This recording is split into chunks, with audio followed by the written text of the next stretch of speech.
Ian Veneracion, paano haharapin ang issue ng 500,000 pesos na talent fee at 1.2M na TF para sa isang concert? Naglabas ng saloobin ang writer-director na si Ronaldo Carvalho ukol sa nalaman niyang talent fee umano ng sikat na aktor na sa Ian Veneracion sa tuwing maiimbitahan ito sa mga fiesta sa probinsya. Sa kanyang Facebook post ay isiniwalat niyang mahal pala ang rate nito para magkaroon ng public appearance.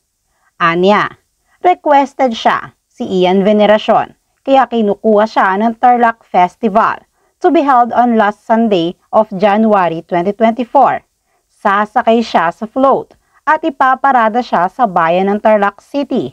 Kakaway-kaway lang siya ni hindi siya kakanta. Yan ang pagbabahagi ng direktor. Sinabi umano ng manager ng aktor na kalahating milyon umano ang rate ni Ian Veneracion at good for 2 hours lamang ito at may dagdag pa kung lalagpas sa 2 oras. Sabi umano ng road manager ni Ian, 500k si Ian in 2 hours sa parade at pag lumagpas ng 2 hours, may 100k additional per hour. Kung may mga kasamang ibang artista, dapat may sarili silang float. Dapat solo lang si Ian sa sarili niyang float at walang kasamang kung sino-sino.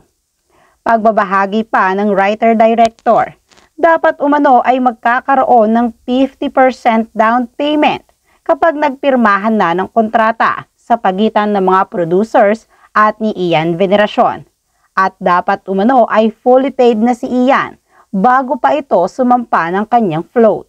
Pagbabahagi niya, wala na umanong naging problema sa bayad sana na 500,000 pesos. Matagal na umanong kliyente ng talent coordinator ang mga producers at marami na umano silang nadalang artista sa Tarlac para sa festival. Kaagad naman umanong sinabi ng coordinator ang lahat ng demands ng road manager ni Ian Veneracion sa mga producers ng Tarlac Festival. Ayon sa kanila ay payag naman umano sila sa 500k pesos kahit na mahal ito. Ngunit ang hindi nila kinaya ay ang per hour na dagdag pa na 100,000 pesos kung lalagpas sa 2 oras.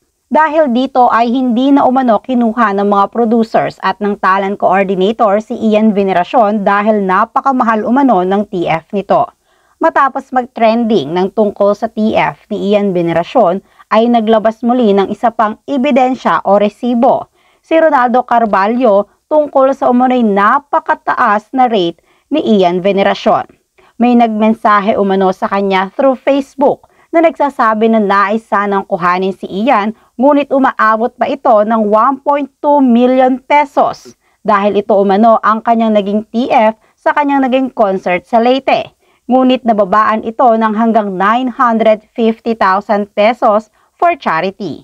Hanggang sa kasalukuyan naman kahit nagte-trending ngayon si Ian Veneracion tungkol sa kanyang TF ay wala naman itong inilalabas na official statement. Nagkaroon naman ng iba't ibang reaksyon ang publiko tungkol sa napakataas na rate ni Ian Veneracion.